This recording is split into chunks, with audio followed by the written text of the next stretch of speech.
पाँचथर जिल्लाभरिमा 7वटा गाउँपालिका 1वटा नगरपालिका गरी सबै 8वटा मध्येमा नेपाली कांग्रेस अथवा गठबन्धन सरकारले हार बेहोरेको एउटा गाउँपालिका मात्रै हो।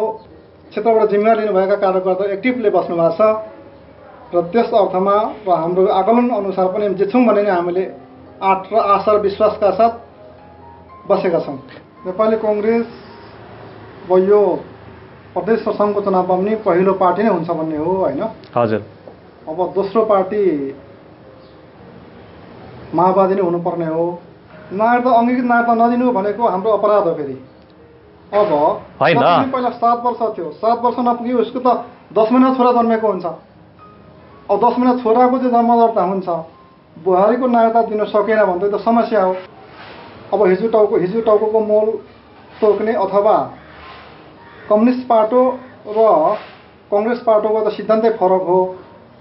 बिब्ल्याटो भनौँ न, फरक बिब्ल्याटो हो।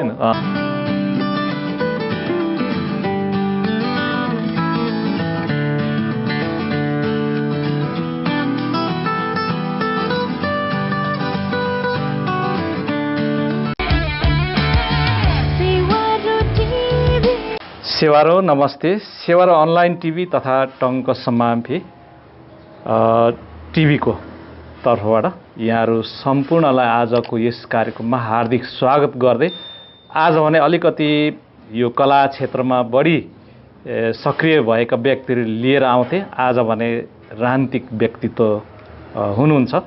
उहाँ चाहिँ पाँचथर जिल्लाको क्षेत्र खको उपसभापति हुनुहुन्छ। उहाँ तेजु चेम्जोङ। म उहाँलाई आजको यस कार्यक्रममा हार्दिक स्वागत गर्न चाहन्छु। सेवारो यहाँलाई सेवारो हार्दिक स्वागत छ यहाँलाई। सेवारो धन्यवाद।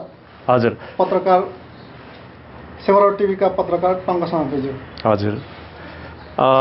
यहाँ आजको एउटा सानो कार्यक्रममा उपस्थित भइदिनु भयो, तपाईँलाई धेरै धेरै धन्यवाद छ। हस् हस्। आज हामी अलिकति अब चुनाव गएको समयमा स्थानीय चुनाव पनि सकियो हैन?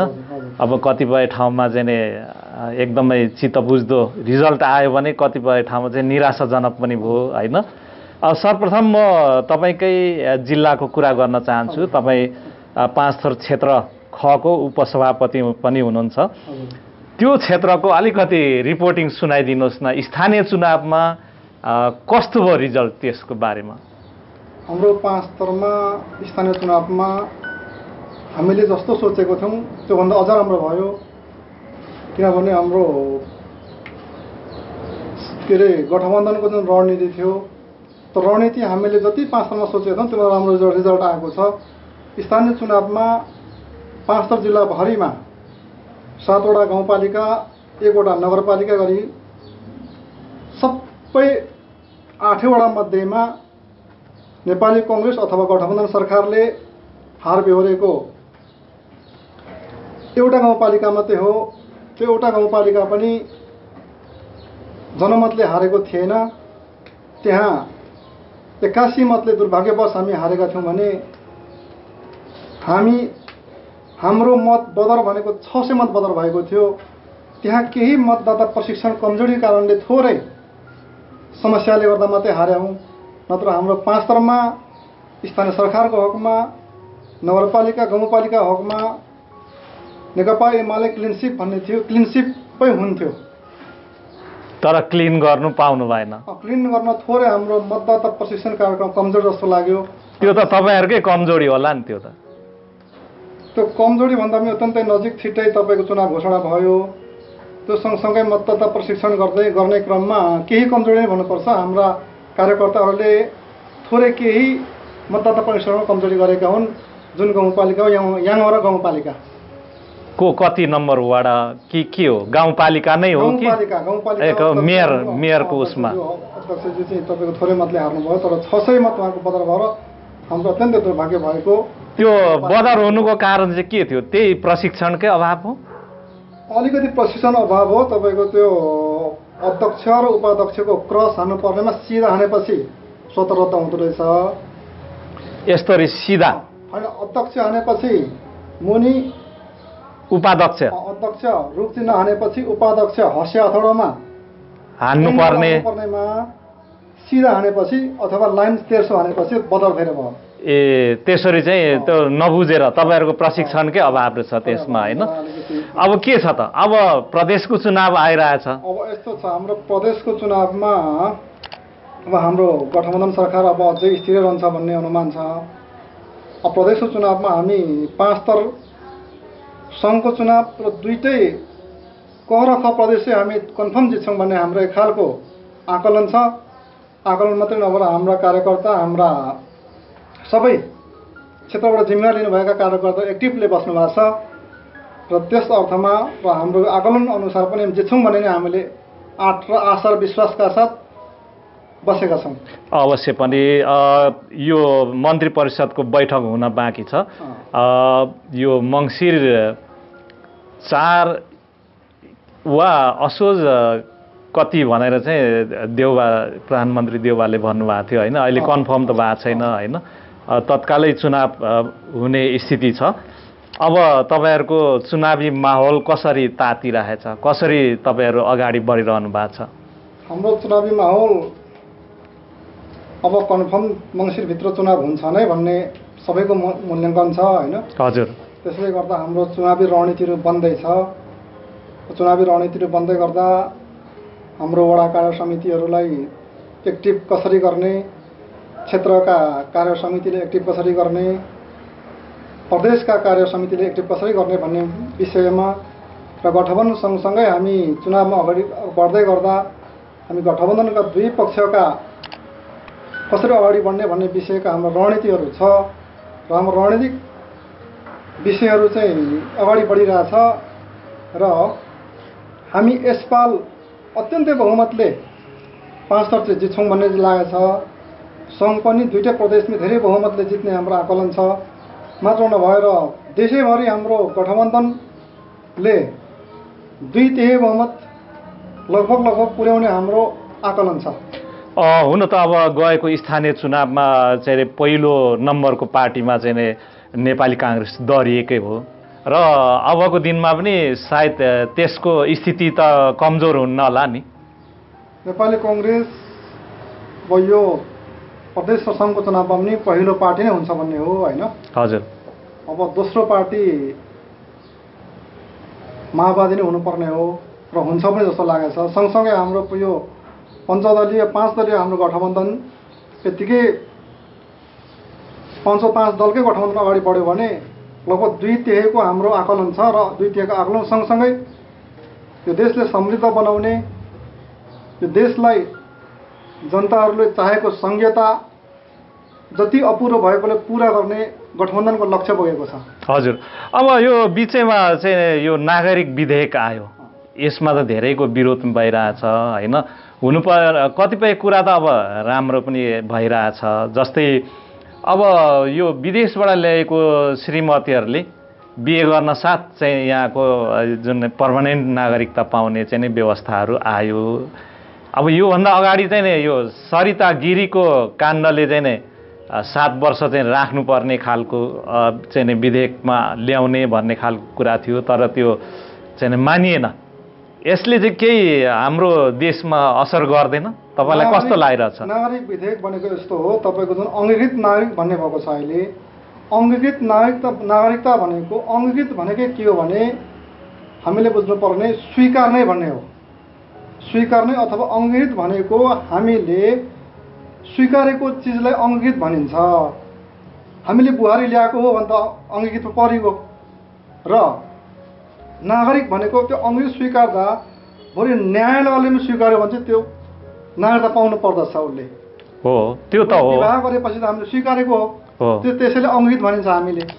अब जस्तै विदेशमा त तपाईँले बोल्दै गरे पनि विदेशमा त तपाईँले अङ्गीकृत गरेर ल्याएको श्रीमतीले पनि पहिला चाहिँ नि के अरे निस्सा जस्तो मात्रै 7 वर्ष नपुगिकन उसले पर्मानेन्ट पाउँदैन, तर यहाँ त 81 पर्मानेन्ट पाउने बनाइयो नि। हो, त्यो चाहिँ तपाईँको जुन 7 वर्ष पीडा बोकेर बस्छ त्यो चाहिँ तपाईँको अलिकति हामी आउने बुहारीमाथि हिंसा भएको यो चाहिँ।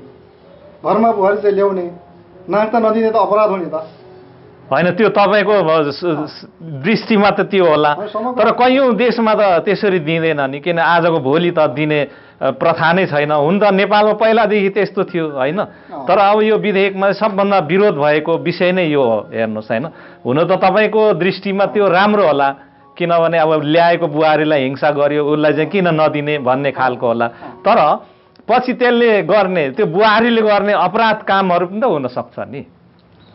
जस्तै सरिता गिरीको काण्ड त तपाईँलाई थाहा भयो होला नि। यो अपराध हुनसक्छ भन्ने हकमा चाहिँ अब कि बुहारी ल्याउनै भएन, पहिलो कुरो बुहारी स्वीकार्नै भएन।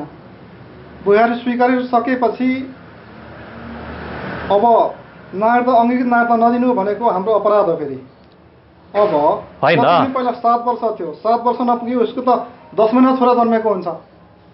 अब 10 महिना छोराको चाहिँ जन्म दर्ता हुन्छ, बुहारीको नागरिकता दिन सकेन भने त समस्या हो। होइन, नागरिकता नदिने भन्ने होइन, उसलाई अस्थायी निस्साको रूपमा चाहिँ उसलाई दिइन्छ, तर उसलाई पर्मानेन्ट दिँदैन अन्य देशको हिसाब गर्दाखेरि है।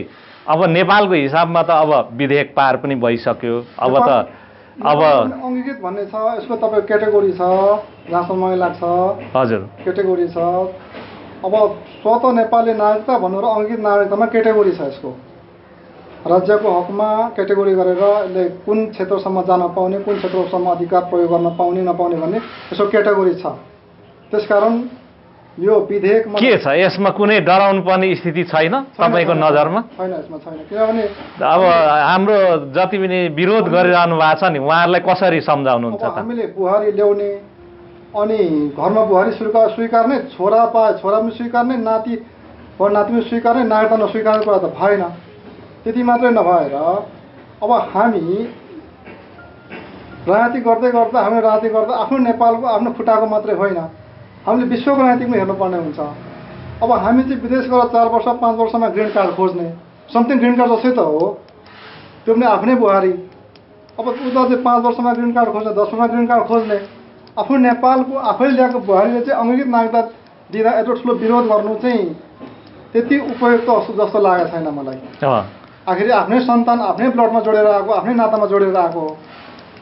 ठिकै छ, तपाईँको स्पष्टीकरण यो नै रह्यो। किन भन्दाखेरि अहिले एकदमै विवादास्पद ठानिएको नागरिक विधेयक चाहिँ यो तवरले बढ्यो र तपाईँको स्पष्टीकरण आयो। अब हाम्रो जति पनि जनताहरूले के भन्नुहुन्छ त्यो त यो कमेन्ट बक्समा नै आउँछ, तपाईँले पछि त्यसको चाहिँ सामना गर्नुहोला होइन।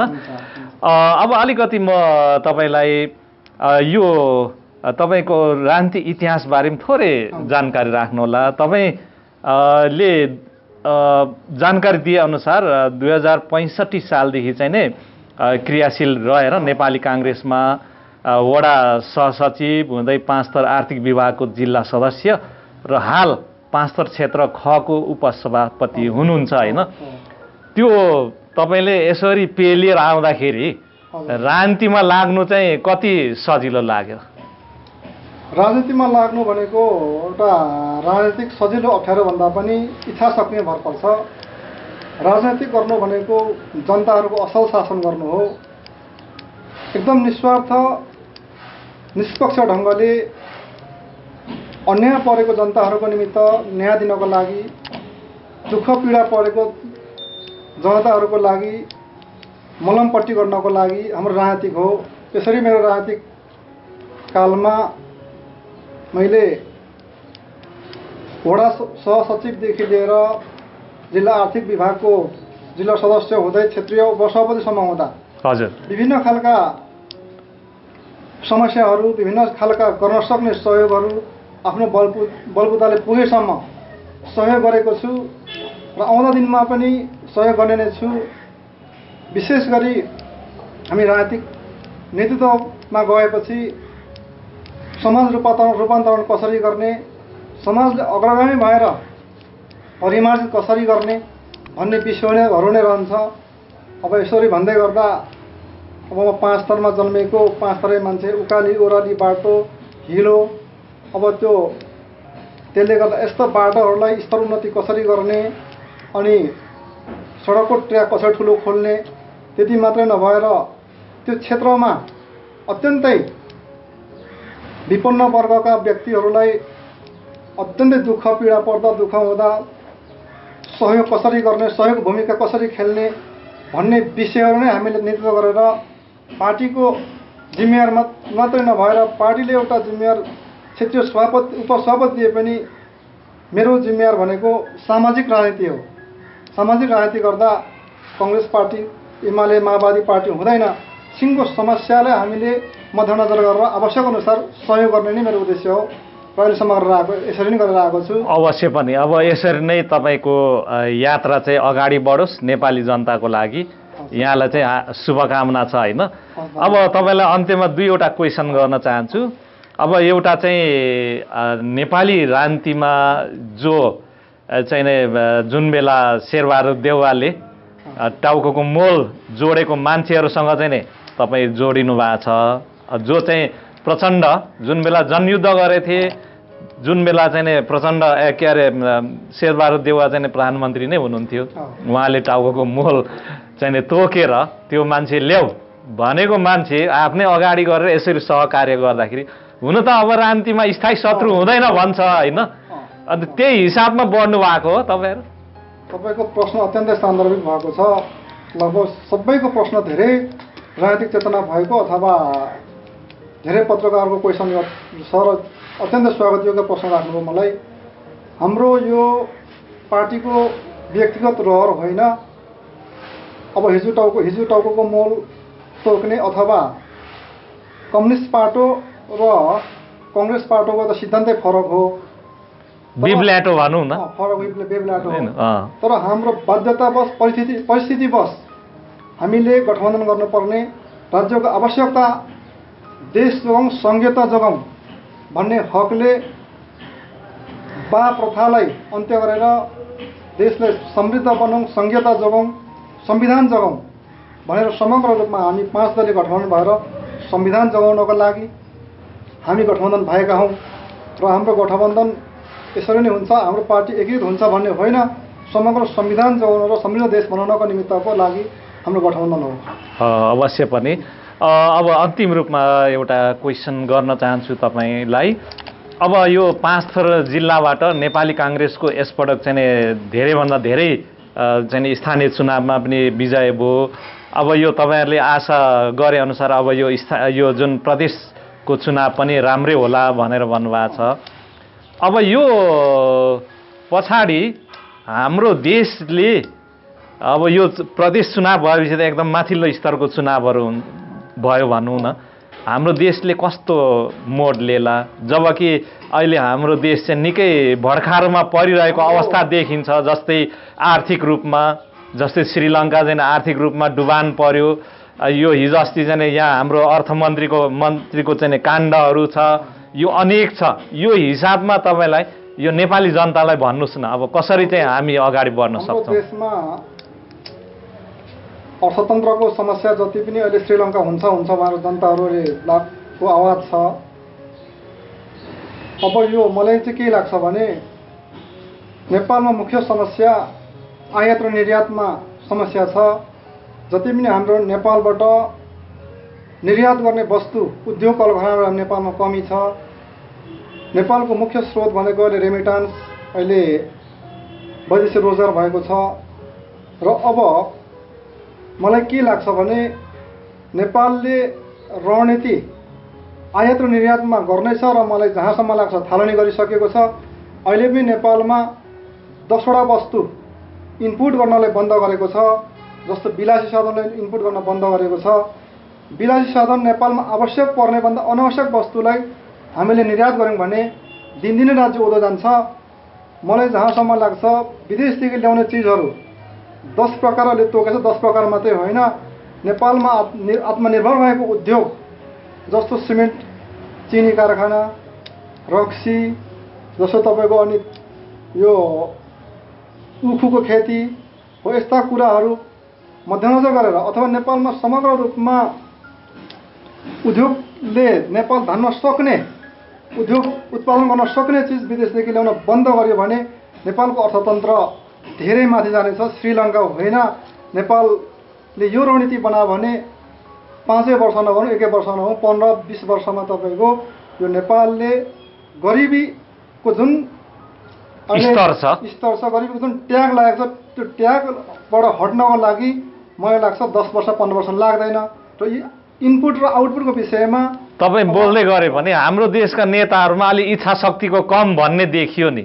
अब आर्थिकको अभाव पनि होइन रहेछ, सडकहरू बनाउने आदि इत्यादि, तर नगर्ने इच्छा शक्तिको अभाव देखियो। इच्छा शक्ति सँगसँगै चेतनामा पनि भर पर्छ, यसमा दृष्टिकोणमा पनि भर पर्छ।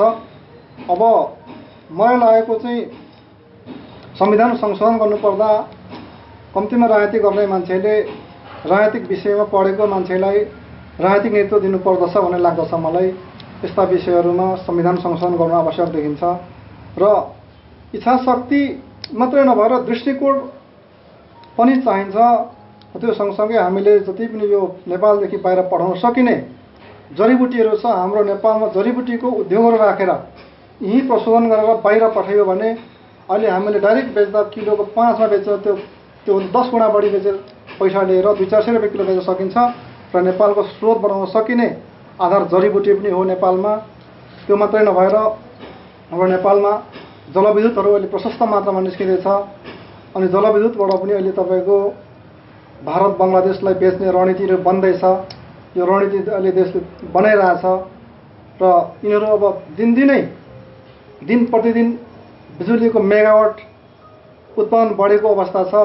त्यसैले अब यो गठबन्धन सरकारले 2/3 बहुमत नेपाली जनताले दिए भने र देश 2/3 बहुमतले शासन गर्न पायो भने अर्थतन्त्र यो गरिब मुलुकबाट लगाएको ट्याग अवश्य हट्ने छ जस्तो लागेको छ। अवश्य पनि तपाईँले जुन अब विचार राख्नुभयो त्यो चाहिँ हाम्रो देशले त्यस्तै समृद्धि पाओस् भन्ने म चाहन्छु। र कार्यक्रमको अब अन्त्यमा म चाहिँ यो अब प्रदेशको चुनाव र अहिले गाउँमा रहेका जनताहरू बिचमा चाहिँ कसरी अगाडि बढ्ने त्यो बारे छोटो तपाईँको विचार राख्नुहोस्, त्यो पछाडि हामी बिदा हुनेछौँ।